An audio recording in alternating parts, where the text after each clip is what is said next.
más, más solicitados por los veterinarios, ¿no? Generalmente por dos causas. Si tenemos animales de producción, lo que queremos es que produzcan la mayor cantidad de crías posible, sean en los que hacen bovinos. El ideal, ¿no es cierto?, que es para ser eficiente un ternero por vaca por año.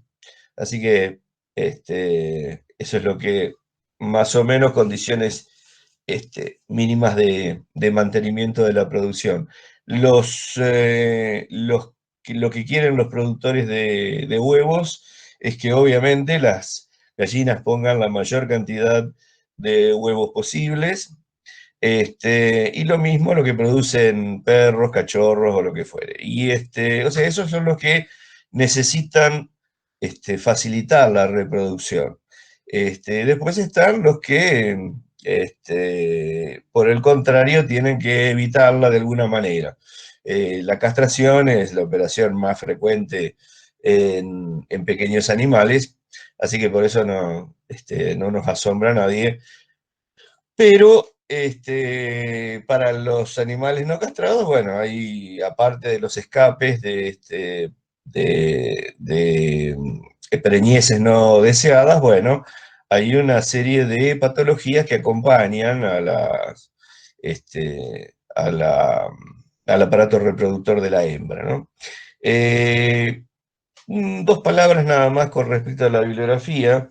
En la parte histológica hay dos viejos apuntes que son los viejos apuntes de la cátedra de histología, las lecciones de histología veterinaria. Lo que tienen acá es un ovocito, en la tapa un ovocito con un cuerpo, con una corona radiante. Este libro fue escrito hace ya varios años, los 90 más o menos, y los produjo Hemisferio Sur, son de la cátedra hechos por la cátedra de histología. Y después está también este otro pequeño libro que hizo el doctor Juan Claver también hace bastantes años sobre el aparato reproductor de la gallina.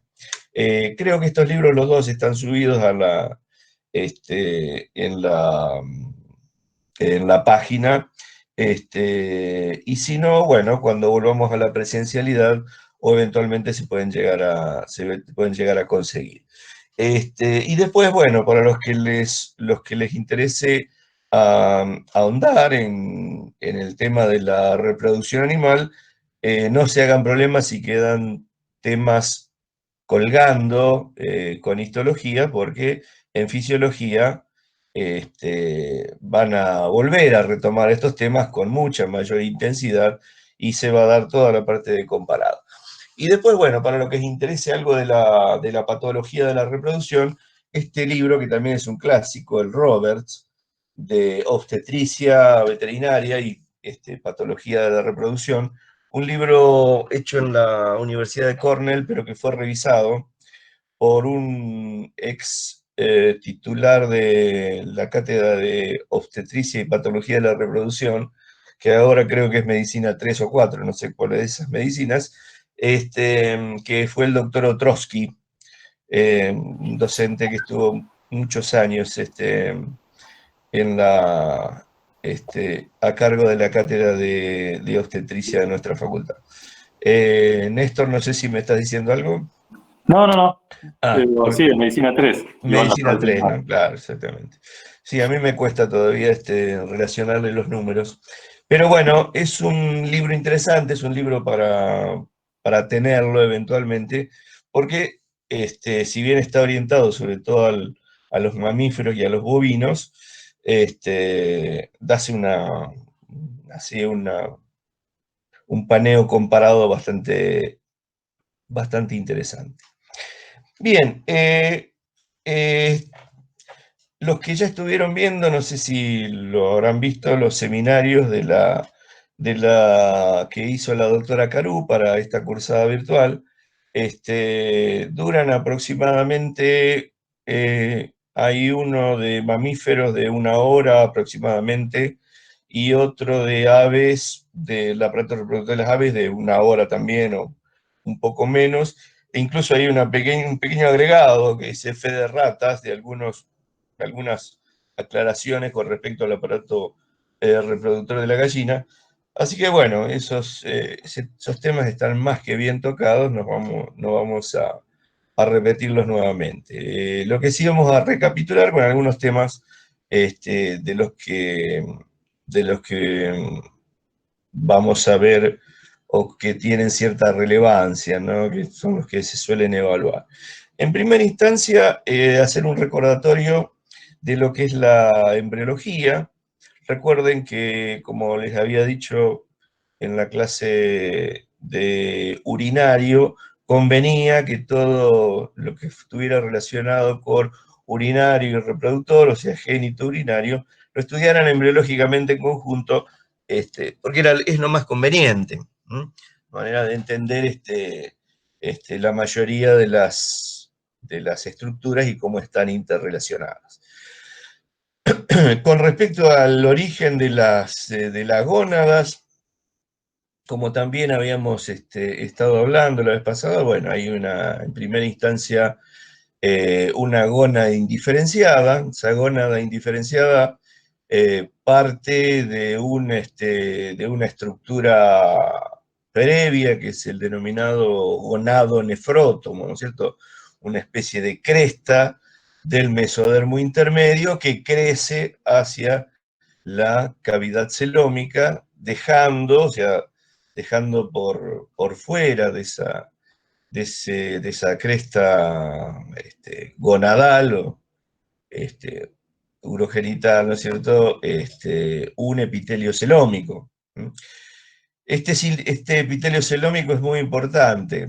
Este epitelio celómico, en esa región de la cresta gonadal, es lo que se conoce como epitelio germinativo. Ya empezamos con un nombre que no es el más adecuado. ¿Por qué? Porque en las primeras épocas de la embriología se suponía, de ahí el nombre germinativo, que en ese lugar se producían las células germinales, cosa que ahora ya sabemos hace ya mucho tiempo que no es cierto, pero bueno, el nombre le quedó, así que lo seguimos utilizando. Ese epitelio germinativo, entonces, lo que hace es crecer en forma de columnas hacia el mesénquima que forma el mesodermo intermedio. Eso ya nos da idea de que se están formando dos tipos de células de origen diferente. Por una parte, las células del epitelio celómico son células epiteliales que avanzan sobre el tejido conectivo mesenquimático. Y las otras son las células mesenquimáticas que quedan, que están en el lugar. Por lo tanto, ya ahí tenemos dos tipos celulares diferentes.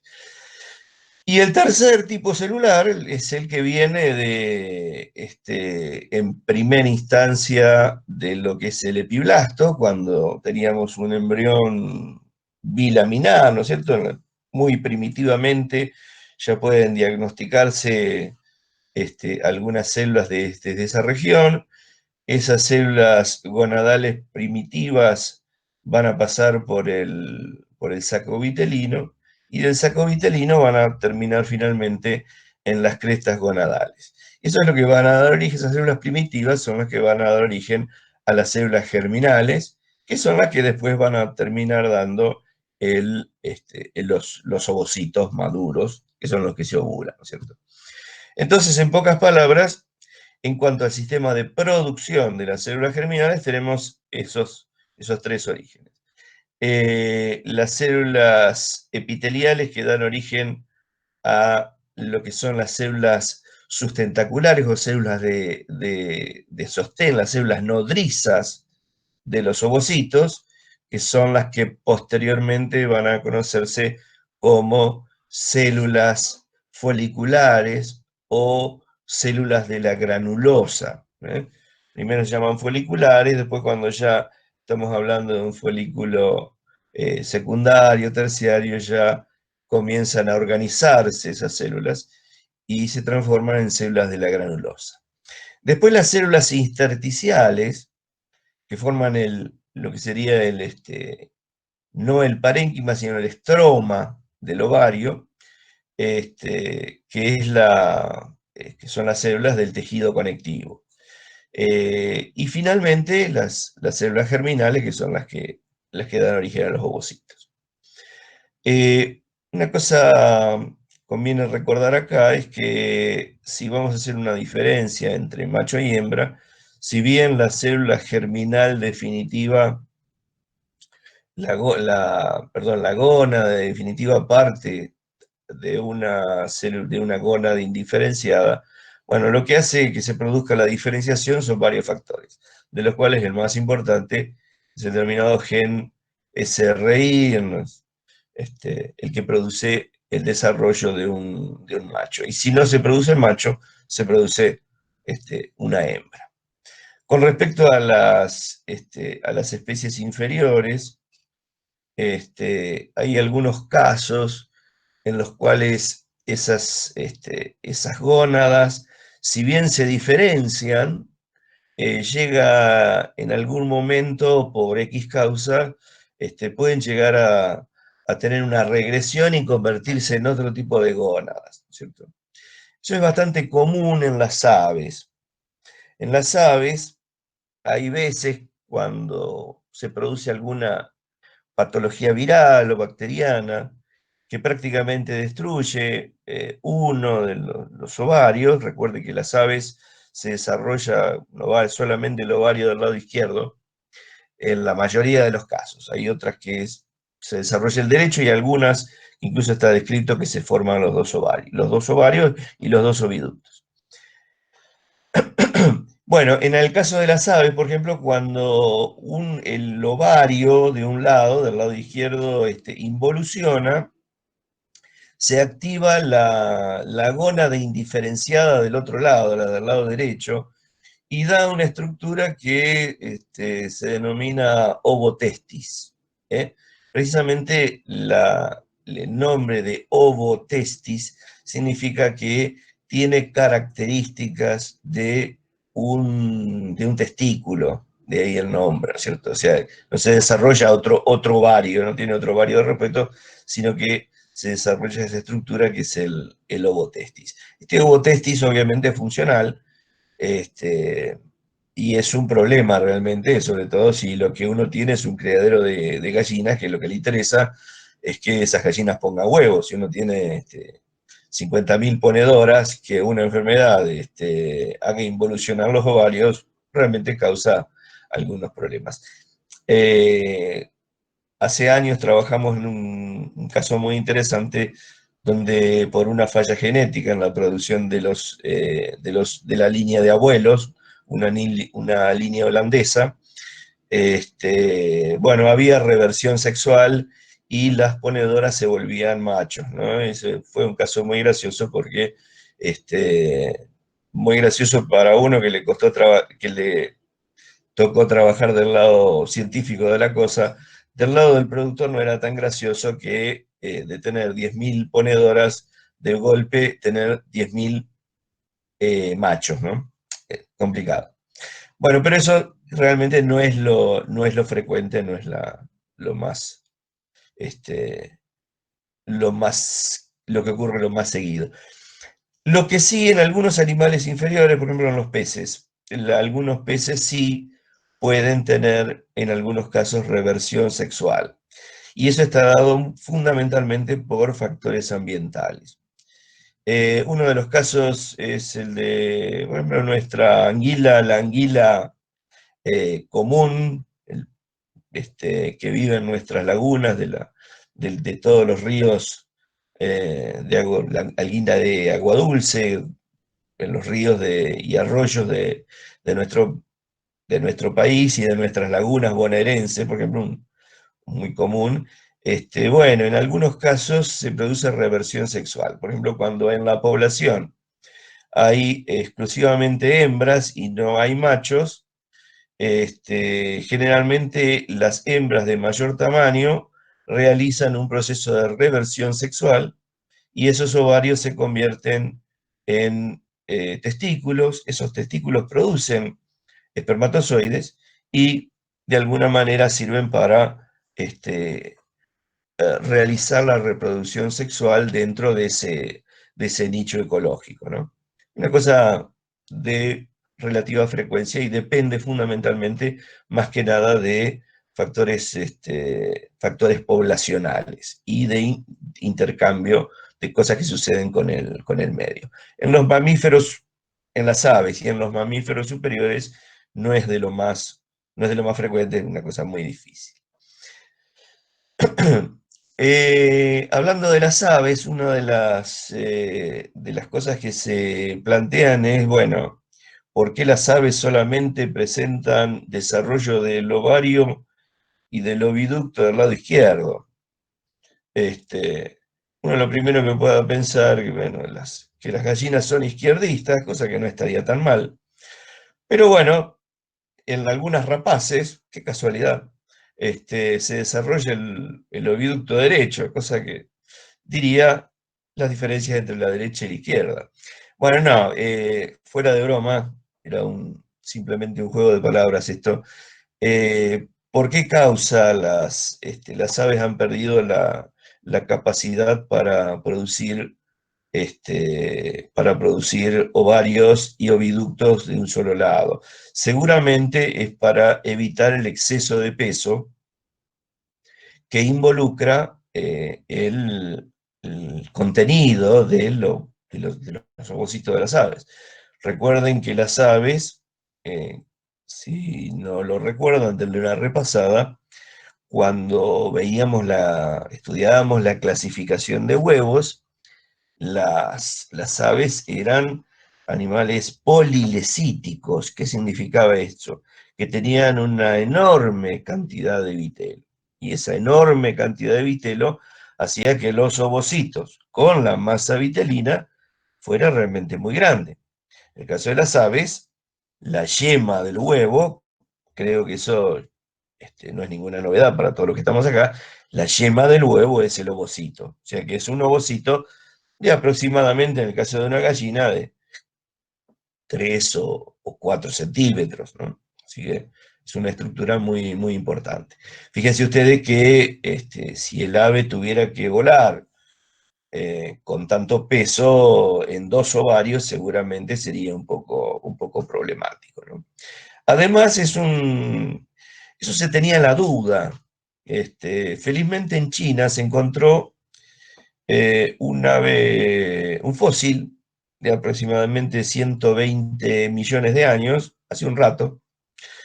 Este, a uno de los humanos nos parece raro, ¿no? Los humanos para allá 50.000 años para el Homo sapiens es como demasiado. 120 millones de años es casi un detalle. Bueno, hace 120 millones de años las aves tenían los 2 ovarios desarrollados, de ambos lados. En primera instancia se vio que no acertaban a, a saber de qué se trataba esa estructura petrificada y después llegaron a la conclusión de que, de que eran ambos ovarios desarrollados. Así que bueno, seguramente fue una característica cuando las aves no volaban demasiado o no necesitaban volar tanto, tenían ambos ovarios y ambos oviductos desarrollados. Y esas también cola, también, y esas características se fueron perdiendo con las aves más modernas, ¿no? Bien, eso con respecto al ovario. Con respecto al sistema de conducción, bueno, el sistema de conducción de los ovocitos es en primera instancia las trompas de Falopio, ¿eh? No vayan a decir las de Eustaquio, recuerden que las de Eustaquio, cuando estudiamos oído, sobre todo oído medio, era que comunicaba la faringe con el oído medio, ¿no es cierto?, para compensar las presiones. esta trompa de falopio, nombrada así por el anatomista italiano, ¿no es cierto? Falopio. Lo que hace es recibir el o los ovocitos, y es, recuerden sobre todo, además del lugar de recepción de ese ovocito, el lugar donde se produce la fertilización. O sea, la fecundación se produce en la inmensa mayoría en las trompas. La trompa está formada por 3 regiones. Esas 3 regiones básicas son la zona de las fimbrias, que corresponden al extremo de lo que se llama infundíbulo. Infundíbulo simplemente significa embudo. Así que el infundíbulo es el embudo donde caen, ¿no es cierto?, los ovocitos. Las fimbrias del oviducto se acercan al ovario, sobre todo se orientan dinámicamente hacia el lugar donde se va a producir la ovulación, y de esa manera, al adosarse al ovario, permiten que las células germinales caigan dentro del oviducto. Fíjense que en algunos casos no cae adentro, por X razones, o porque las trompas no pueden orientarse correctamente, o porque las fimbrias no funcionaron como debían. En algunos casos, el ovocito fecundado puede caer fuera de la trompa, y cae en la cavidad abdominal. En muchos casos no muere, sino que por el contrario, como todo especie de alien, eso ya cuando ustedes estudiaron los primeros estadios, se habrán dado cuenta que las células trofoblásticas prácticamente, sobre todo en algunas especies, avanzan prácticamente como si fueran un alien sobre los órganos que encuentran, ¿no es cierto? Y bueno, en esos casos pueden producir lo que se denomina preñez o embarazo ectópico. Ectópico, ectos, fuera, topos, lugar. Una preñez fuera de lugar. Puede adherirse a una asa intestinal, por ejemplo. Hay un lugar muy frecuente que es denominado en el humano la fosa de Douglas, que está precisamente entre el recto entre el recto y la vagina. En esa pequeña fosita suelen producirse los embarazos o las preñeces ectópicas. Obviamente, esas preñeces ectópicas deben ser eliminadas de manera quirúrgica, porque no hay manera de que ese producto, aunque siga creciendo, llegue a término, ¿no es cierto?, porque no tiene por dónde salir. Es más, como generalmente, sobre todo en el caso del humano, es una placenta muy invasiva, puede producir contacto con vasos sanguíneos, y al desprenderse o al morir el embrión puede provocar graves hemorragias. Así que incluso es una de las cosas que cuando las mujeres quedan embarazadas, una de las primeras, de los primeros diagnósticos que se hace por ultrasonido, ¿no es cierto?, es la determinación de si la fosa de Douglas, por ejemplo, es más, lo informan generalmente, lo que hacen diagnóstico por imágenes, está vacía o llena, como para hacer este, tomar las precauciones que corresponden, que casi siempre son quirúrgicas, no queda mucho más. Hay una sola especie que es interesante, que por ahí ya lo deben recordar en anatomía, que es la yegua. La yegua generalmente no tiene ese tipo de problemas de las preñeces ectópicas, porque tienen lo que se llama en su ovario la denominada fosa de ovulación. En el caso del ovario de las yeguas, que está un poco invertido, no es tan cortical y medular como en las demás especies. En la zona En la zona central hay una denominada fosa de ovulación, y por esa fosa de ovulación es por donde se produce la salida del ovocito, por lo tanto prácticamente las preñeces ectópicas son prácticamente inexistentes, ¿no? Bien, aparte entonces del infundíbulo, volviendo a la estructura general de la trompa, la porción media es la denominada ampolla o ámpula, también con una gran cantidad de extensiones, ¿no es cierto?, de esa mucosa. Las trompas tienen un epitelio de tipo cilíndrico, a veces se hace pseudoestratificado, y básicamente se encuentran dos tipos de células. Unas células que son ciliadas, en un caso muy particular, ¿no es cierto?, de existencia de cilias ahí, y células secretoras, el segundo tipo celular de la trompa. ¿Qué les parece a ustedes? ¿Qué efecto tendrán esas cilias? ¿Qué cosas moverán esas cilias en el oviducto? Cuando veíamos el aparato respiratorio decíamos, bueno, las cilias mueven moco, ¿no es cierto? Y lo mueven en la dirección de donde, de las vías aéreas inferiores a la zona superior para ser eliminada o deglutida directamente, que es lo que ocurre continuamente. Bien. Bueno, las cilias son muy importantes en el proceso de la fecundación, fundamentalmente porque ayudan, ¿no es cierto?, a la llegada de los espermatozoides a la zona donde está el ovocito esperándolo. Eso es una de las cosas que tenemos que recordar con respecto a la fecundación. La mayoría de las veces, y bien dicho, cuando uno le pregunta, y bueno, ¿cómo llega el espermatozoide y asciende todo el tracto genital de la hembra? Y bueno, dice, bueno, el espermatozoide se mueve. Efectivamente, hay lo que se llama la motilidad progresiva, ¿no es cierto? Ahora, seamos sinceros, si vamos a esperar que un espermatozoide con el tamaño que tiene suba todo ese larguísimo proceso hasta llegar a la trompa, prácticamente la mayoría de las especies, incluidos los humanos, ya nos hubieran extinguido. O sea que en realidad lo que se produce en el momento del coito y en particular en el momento del celo son contracciones del músculo liso del tracto genital femenino que hacen una especie de absorción, una especie de succión de esos espermatozoides y los llevan hasta la trompa. Y a ese efecto de succión, que es eh, producido por la contracción por una vieja conocida nuestra.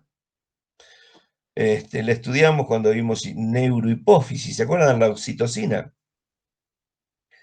Bueno, la oxitocina es la que produce la contracción de ese músculo liso con, en ese caso, movimientos antiperistálticos, o sea que hacen subir los espermatozoides hasta arriba. Es tan rápido eso que está calculado, por ejemplo, en la burra, entre que se produce la eyaculación y la llegada de los espermatozoides a la punta de la trompa para producir la fecundación se tardan 10 minutos. Es poquísimo. Fíjense ustedes que si eso tuviera que hacerlo el espermatozoide remando, pobrecito, prácticamente quedaría extenuado en el camino. De hecho, quedan extenuados porque, bueno, lo importante es hacer una filtración de capacidad, ¿no es cierto? Los espermatozoides más fuertes son los que van a llegar y los más tontos quedarán en el camino o ayudarán a la fecundación. Pero eso ya es otro tema, que es el tema de la fecundación. Bien, una vez que se produce la fecundación, y eso también me imagino que ya lo recuerdan, bueno, esos movimientos antiperistálticos y el batido de las fimbrias, lo que va a hacer es que ese producto, a medida que va creciendo y se va desarrollando, se llegue hasta el útero, ¿no es cierto? Donde finalmente el útero es el lugar final de la implantación. Ojo, porque algunas veces, por falta de esa movilidad, se puede producir la implantación en las trompas. O sea, la implantación del embrión en la trompa es posible. Pero es totalmente indeseable porque la trompa obviamente es muy pequeña, muy finita, y lo que va a producir seguramente es que esa trompa va a ser destruida por ese embrión temprano. Así que lo más probable es que directamente no se produzca la implantación. Y eso es lo que va, cuando no se producen esas fertilizaciones, o se producen las fertilizaciones y no se produce la implantación, lo que se denomina generalmente es, en la jerga, ¿no es cierto?, de los productores, lo que es la vaca repetidora. ¿Qué es la vaca repetidora? No es la vaca que no pasa de primero a segundo grado. La vaca repetidora es la que repite celos continuamente y el productor el productor me insemina, o bien el, si hay servicio natural, el toro la monta, se produce la eyaculación, todo lo demás, pero la vaca repite celo al ciclo siguiente. Bueno, entre otras causas, esta puede ser una más de cientos. Generalmente, en la mayoría de los casos, las vacas repetidoras, por lo menos en el campo argentino, están relacionadas más con problemas nutricionales o con las denominadas enfermedades venéreas. Los animales y los animales de producción tienen lo que sería para el humano, ¿no es cierto?, las ETS, que son las enfermedades de transmisión sexual. Dentro de las más comunes, bueno, la brucelosis, la tuberculosis, la toxoplasmosis, etcétera, etcétera. Las, algunas patologías virales como los herpes, ¿no es cierto?, también producen este, vacas repetidoras. Eso en el humano también ocurre. Y encima el humano es un mamífero realmente muy poco eficiente para reproducirse. A pesar de que somos 7.000 millones, nadie se explica cómo, aproximadamente el 40% de los embriones producidos en el humano se eliminan antes del del siguiente ciclo sexual. O sea que si tuviéramos mayor cantidad de embriones fértiles que se implantan y que crecen, etcétera, etcétera, posiblemente seríamos muchos más habitantes de los que somos actualmente. Se calcula aproximadamente que entre un 40 y un 45% de los embriones humanos no llega a término, se reabsorben muy rápidamente y generalmente la mujer ni siquiera se da cuenta porque a veces se le atrasa el periodo menstrual y simplemente los restos de ese embrión, microscópicos obviamente, se eliminan con la siguiente menstruación. Bien, lo que sigue en el sistema de conducción es el útero.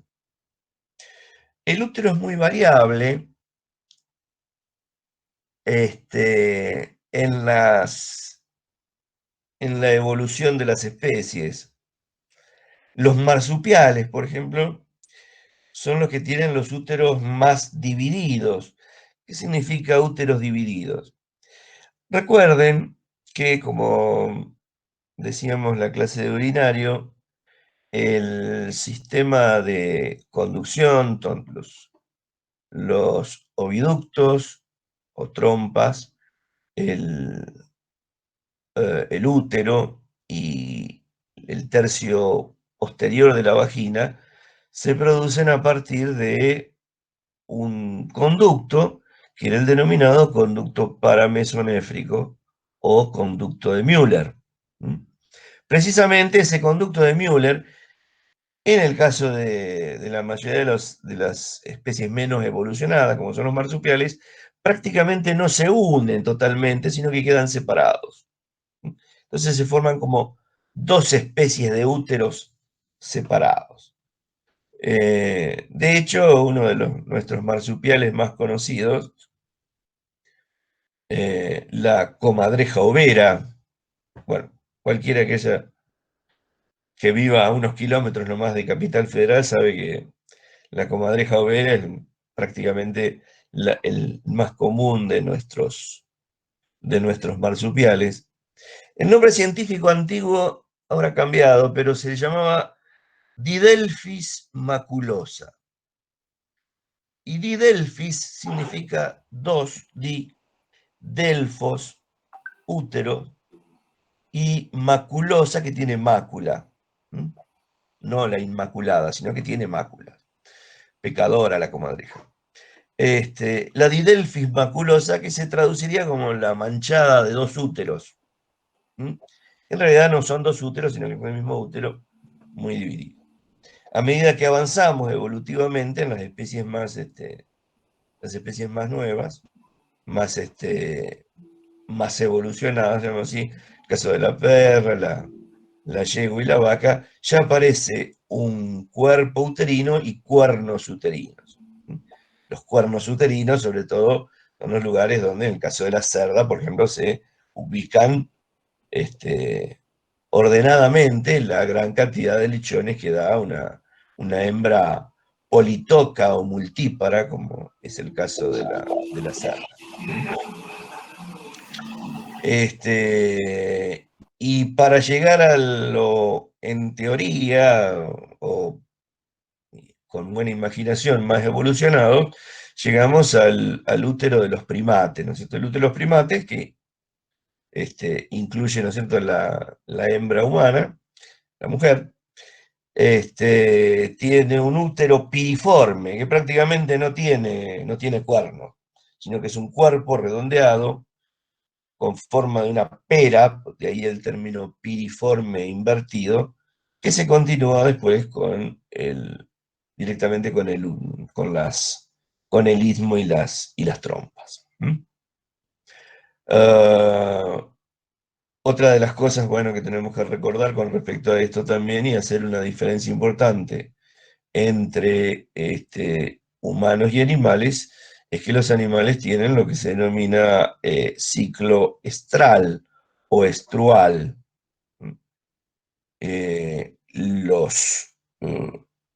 Generalmente los humanos, como otros primates que tienen menstruación, los primates que tienen menstruación son los humanos y los monos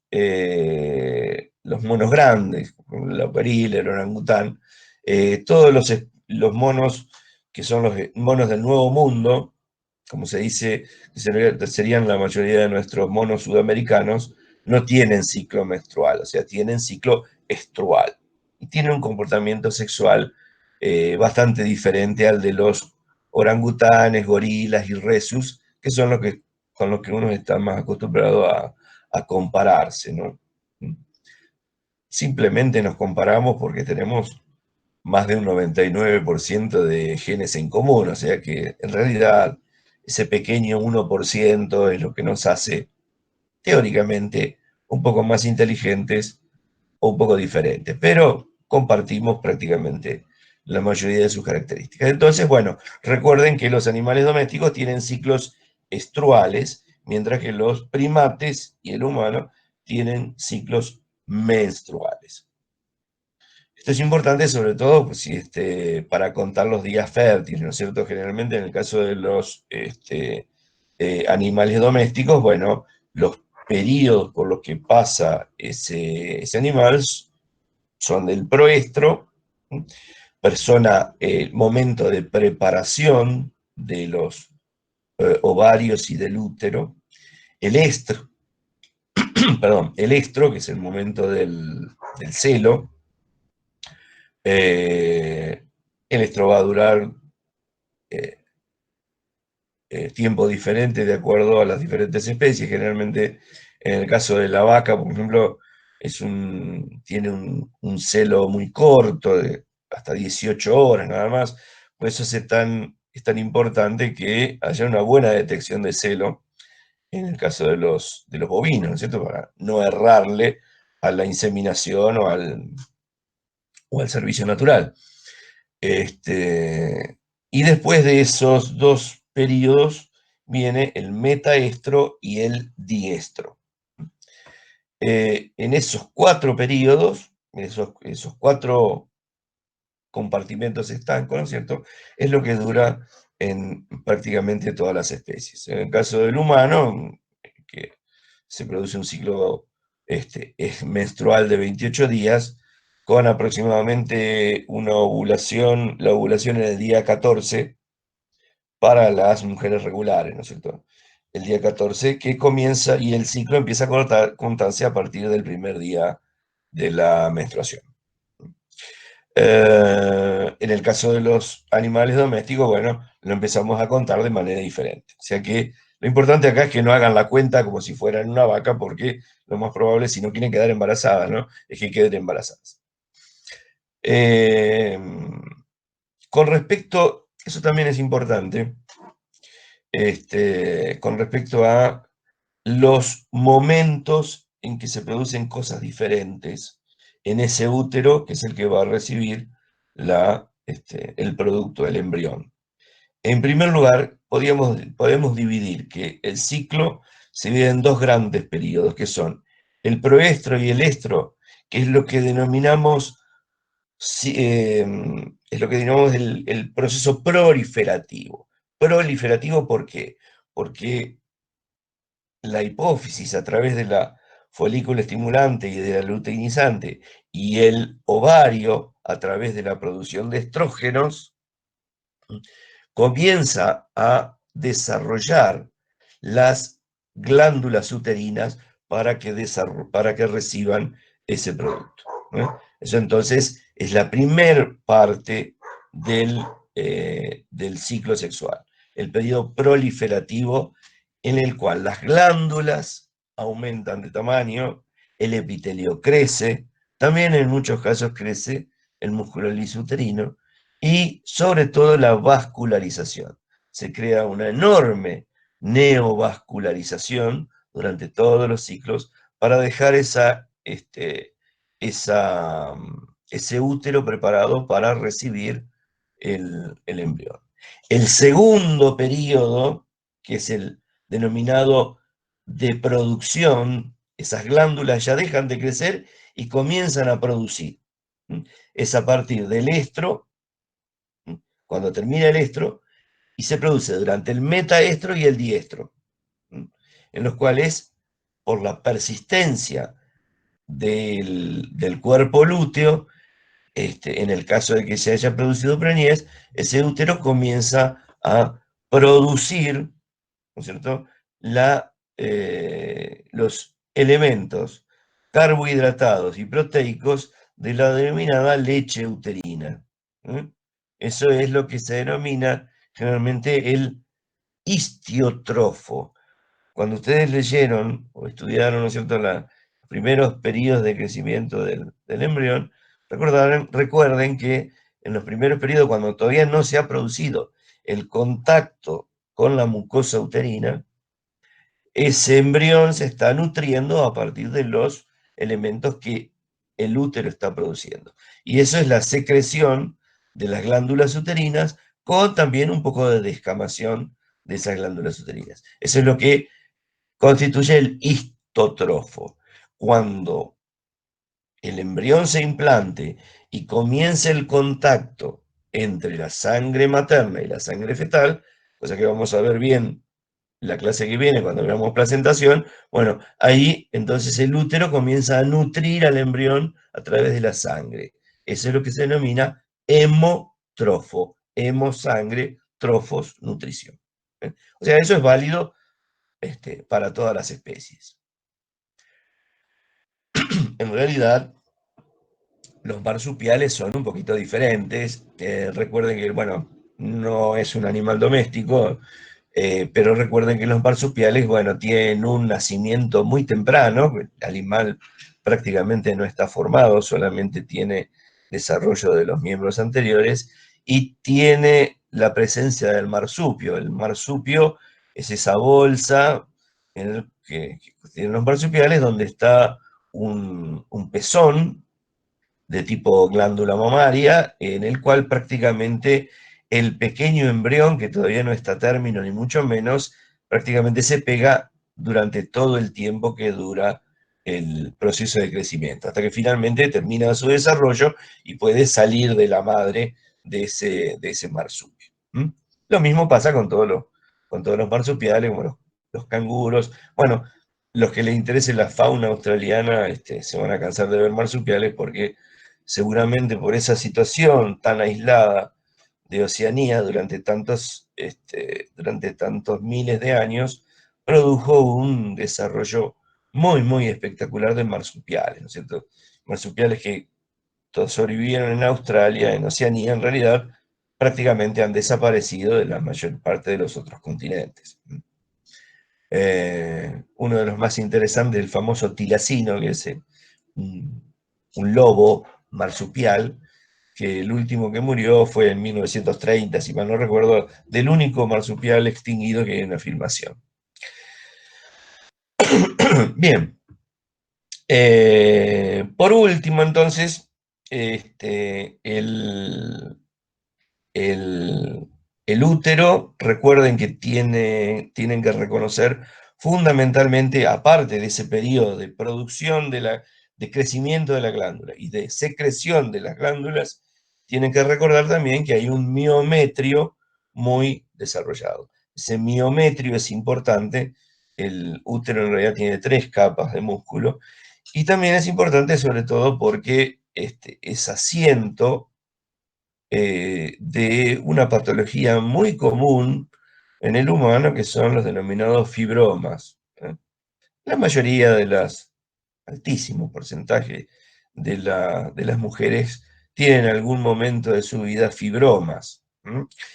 El término fibroma podría llegar a sugerir que es una masa tumoral de tejido conectivo, y no es así.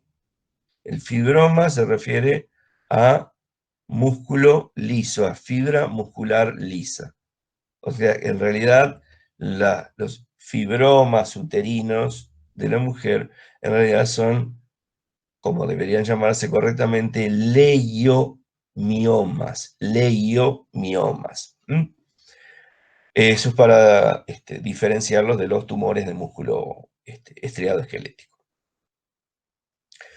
El útero también es un órgano muy importante, sobre todo en la región del cérvix, porque también el segundo tipo más de tumor más frecuente dentro de los tumores de la mujer son el carcinoma de cuello uterino.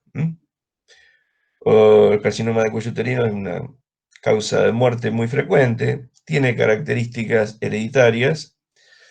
O sea, las que estén en la clase, si tienen alguna madre, abuela que haya tenido, si es que está viva, si está muerta, bueno, con más razón, ¿no es cierto? A comenzar a realizarse test de la famosa técnica de Papa Nicolau, o PAP, como le dicen generalmente en la jerga, ¿no es cierto? Que consiste en hacer un raspado de la mucosa del cuello de la vagina, en su cercanía, en su contacto, continuación con el útero, ¿no es cierto?, para tratar de diagnosticar células tumorales. Eso evita una gran cantidad de muertes, porque es un tumor muy frecuente y generalmente maligno. El carcinoma de cuello uterino. Había una vieja actriz que seguramente sus padres la deben recordar, que era Tita Merelo, donde recordaba, ¿no es cierto?, a las mujeres, bueno, chicas, háganse el Papa Nicolau. Ahora, ¿quién fue Papa Nicolau? Porque uno cree que Papa Nicolau es no sé, una... En realidad es simplemente el nombre del médico, ginecólogo, griego, obviamente con ese nombre, tiene que ser griego, que inventó la técnica para teñir las células. El Papa Nicolau es simplemente un tricrómico en 2 o 3 pasos. Hay técnicas más modernas, más fáciles, pero tradicionalmente se sigue utilizando, Es lo mismo que la hematoxilina y eosina, ¿no? Que hay mejores, pero la seguimos usando porque estamos acostumbrados a usarla. La técnica de Papa Nicolau se utiliza para teñir células vaginales. En veterinaria también se utiliza a veces la técnica de Papa Nicolau, si bien la técnica para lo que se llama citología exfoliativa. Citología exfoliativa significa que lo que hago es exfoliar a través de una ballenita, de un speculum, una, una cantidad de células, las extiendo sobre un portaobjetos, las fijo, generalmente con metanol, y después finalmente las termino coloreando. Las puedo colorear o con la técnica de Papa Nicolau, que es la misma que se usa en humano, o también otra técnica, que es una especie de tricrómico a un tiempo, que se llama la técnica de Shore, Shorr. Eh, Esa técnica de la citología exfoliativa se usa sobre todo en perra, en el canino, hembra, para diagnosticar el momento ideal del celo para producir el servicio de ese animal. En realidad es en la única especie que ha demostrado ser efectiva esa técnica. Lo que se hace es un conteo de las células cornificadas del epitelio vaginal.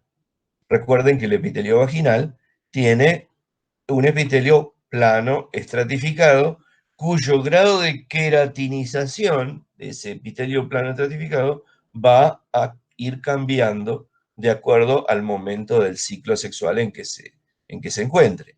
Obviamente, en el momento del celo, que es cuando precisamente va a haber entrada de uno o más penes, de acuerdo con coitos más o menos largos, de acuerdo a la cantidad de tiempo que dure el celo de ese animal, bueno, directamente es importante que el epitelio esté lo más cornificado posible. Así que bueno, recuerden que la citología exfoliativa es una alternativa interesante, muy fácil de hacer para determinar el momento justo del celo. Se saca lo que se denomina índice eosinofílico, o sea, cuando la mayoría de las células que están nuestro preparado, nuestro extendido de células, son eosinófilas, que significa que están cornificadas. Bien.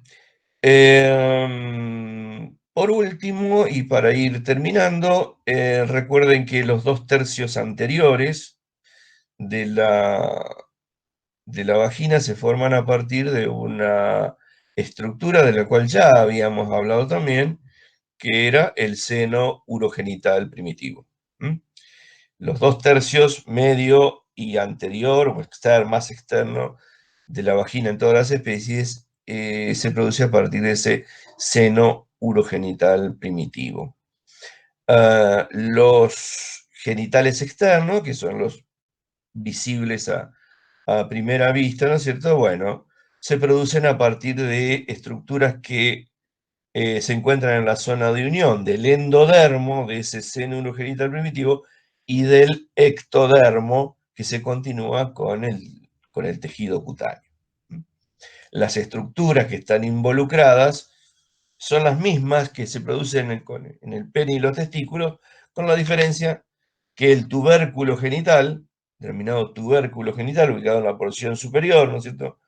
Es el que produce el pene, el cuerpo y el glande del pene en los machos. En el caso de la hembra, produce el cuerpo y el glande y la fosa del clítoris. Y a ambos lados de ese tubérculo genital, hacia adentro, se forman los labios menores, vaginales, vulvares en realidad sería el término correcto. Este, esos labios menores se producen a partir de pequeñas excrescencias, ¿no es cierto?, de la uretra, los denominados pliegues uretrales. Pliegues uretrales. Pliegues uretrales, recuérdenlo porque está justo la uretra está inmediatamente por debajo del clítoris, y es muy fácil de recordarlo. Y los labios mayores, que son los que aparecen externamente, son producidos a partir de dos estructuras ectoendodérmicas, que son las eminencias genitales. Y prácticamente ahí tenemos prácticamente todo el sistema reproductor de la hembra. Recuerden que la vagina es aglandular, ¿no? Aglandular, o sea, en el cuerpo, en el fondo de la vagina no hay glándulas como tal, sino que es simplemente un epitelio plano estratificado. Lo que sí hay en la zona vestibular son las glándulas vestibulares mayores, que son las denominadas también glándulas de Bartolino o de Bartolin, en honor al anatomista italiano que las describió por primera vez, que son las que, ante el estímulo sexual, son las que producen la lubricación en la zona del vestíbulo vaginal. Y dos glándulas también, una de cada lado, que son las glándulas de Skene, que son también denominadas glándulas parauretrales, porque están a ambos lados de la uretra, y que serían las responsables en gran medida de bueno, hay un porcentaje muy bajo, no está descrito en animales, pero en el caso de los humanos, serían las glándulas que aparentemente estarían involucradas con la eyaculación femenina, que se da en muy pequeño porcentaje de la población, creo que un 10%, una cosa así, ¿no? Tendría que consultarlo con un ginecólogo. Bien.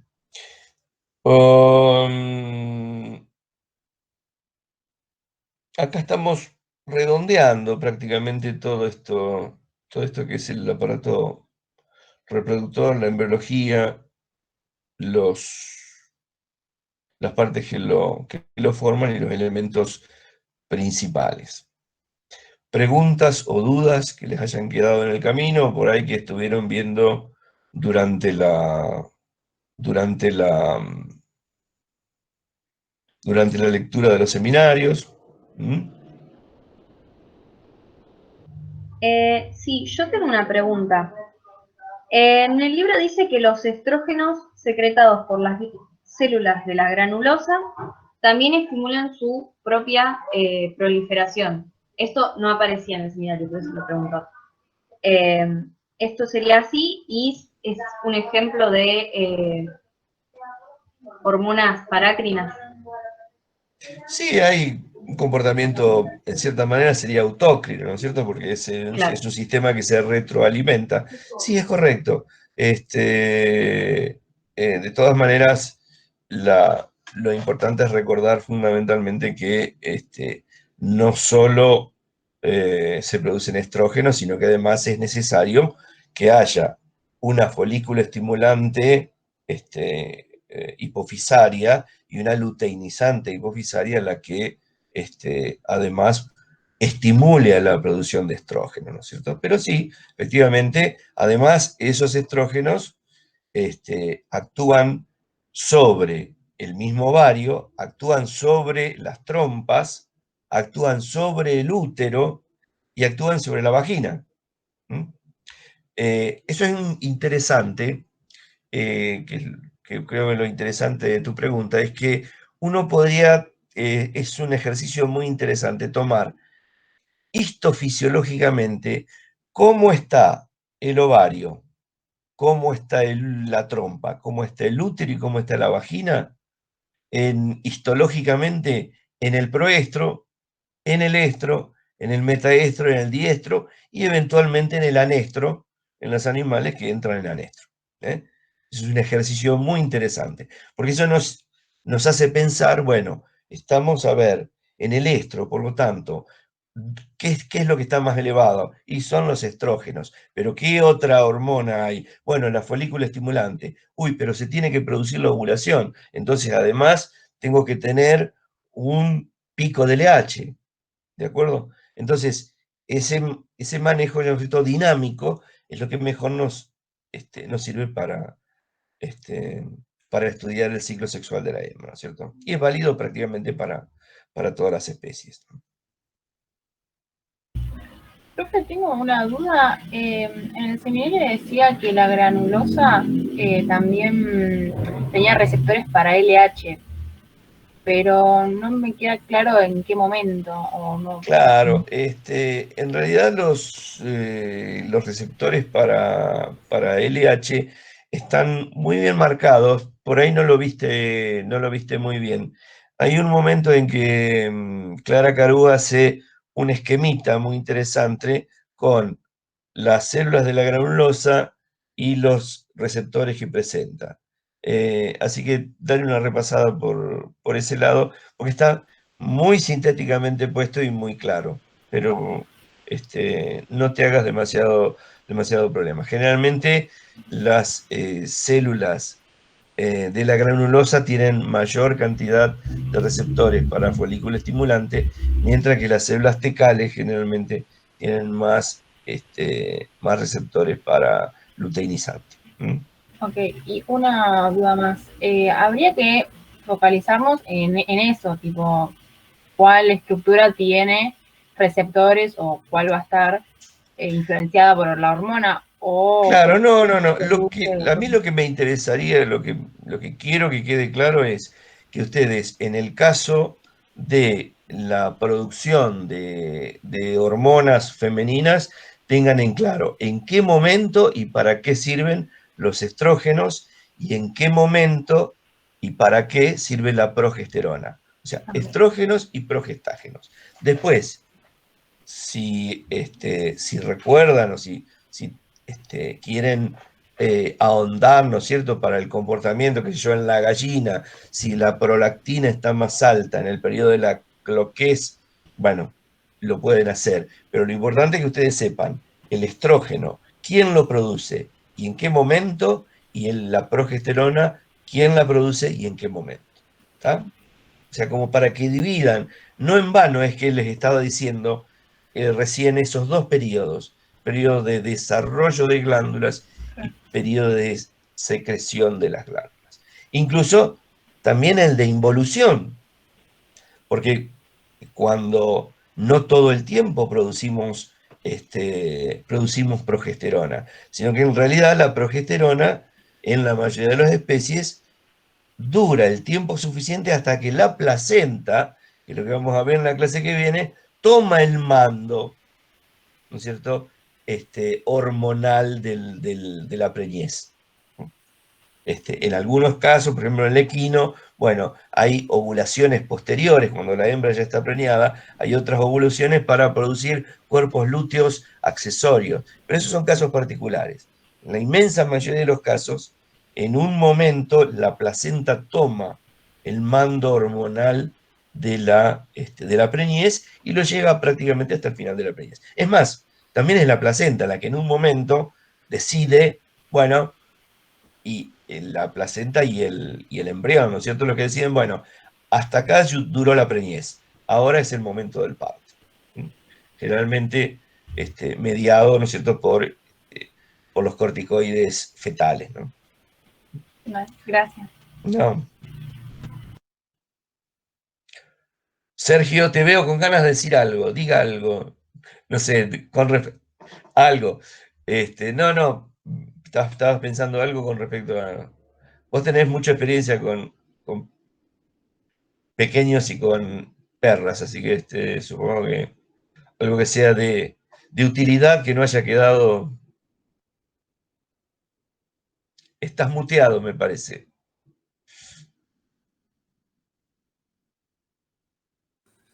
Algo. Te sigo sin Respecto oír. a esto que Ahí decías está. ahí está. Respecto a esto, tal vez que decías, algo que puede servir como característica también de los distintos momentos, en el caso de la perra, el tema de el cuerpo lúteo, la permanencia del cuerpo lúteo por largo tiempo, Claro. es una de las especies que mantiene ese cuerpo lúteo independientemente de que haya o no haya preñez.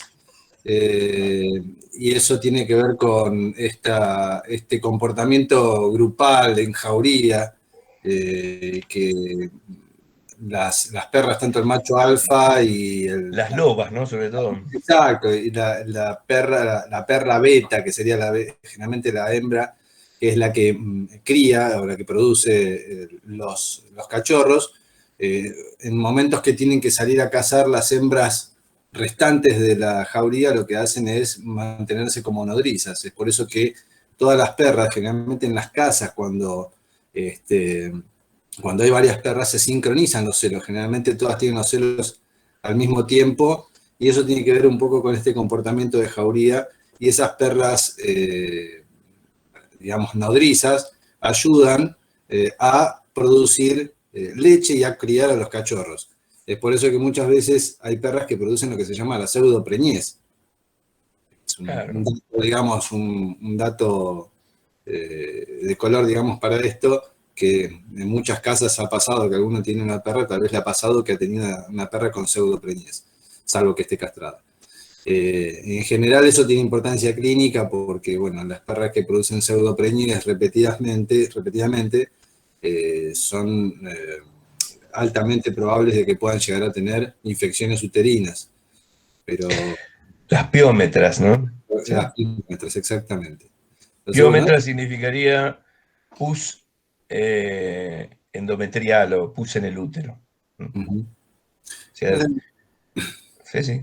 No, digo como para dar todo de color, ya que aportando mi experiencia dentro de pequeños animales, ¿no es cierto? Claro. Fíjese usted además que en ningún momento hay, ¿cómo se dice lo que se llama la sincronización, ¿no es cierto?, de la conducta sexual de una perra con la compañera, o de una loba con la compañera, ¿no? Pero no es, en realidad los humanos también nos comportamos de manera muy parecida. Es muy frecuente escuchar en las citas, ¿no es cierto?, que los internados, ya prácticamente no hay, ¿no?, pero los internados femeninos, la mayoría de las mujeres ciclan todas juntas. Y obviamente nadie lo dispone, pero de alguna manera, bueno, las feromonas que hay en el ambiente hacen que también nos comportemos de manera, como género, de manera similar. E incluso, bueno, cuando no había las leches maternizadas como hay ahora, era muy común las denominadas amas de leche. El ama de leche, bueno, era otra mujer de la familia que cuando la madre no tenía leche para alimentar al recién nacido, bueno, disponía de una fuente alternativa, ¿no es cierto?, que obviamente tenía que estar también embarazada y parturienta al mismo tiempo, ¿no? Bueno, ¿alguna otra cosa que les haya quedado pendiente? Bueno, hoy como no está Marcelo no hay jueguito, no hay Socratip, así que bueno, los dejo libres. Hacemos unos minutos de descanso y después tómense un café y vean los preparados para hoy, que están bastante interesantes. Y traten siempre de hacer lo que se dice la continuación de la estructura con la función. Eso es una vieja frase que está en el libro de Génesis, que dice que si uno está viendo una estructura y no le dice nada de la función, es que seguramente no está mirando bien. Bueno, chicos, que anden bien y que tengan buen fin de semana. Creo que largo, ¿no? Sí, una Gracias. pregunta. Sí. En el cronograma no aparece una clase para el martes que viene, o sea, la clase de presentación recién Si aparece. no aparece, no debe haber. Bueno, entonces tenemos el viernes. La próxima clase es presentación. Sí, ¿De acuerdo? sí. Sí, el Así que 22 si no aparece en el cronograma, no tendremos nada. Bueno, está bien. Por las dudas, el fin de semana me péganle una mirada, porque yo no soy lo que se dice muy ordenado para la parte administrativa. Imagínense si soy un desordenado para las clases, lo que seré para el resto. Chao, chicos. Chao, Que anden bien. Chicos, chao, Juan.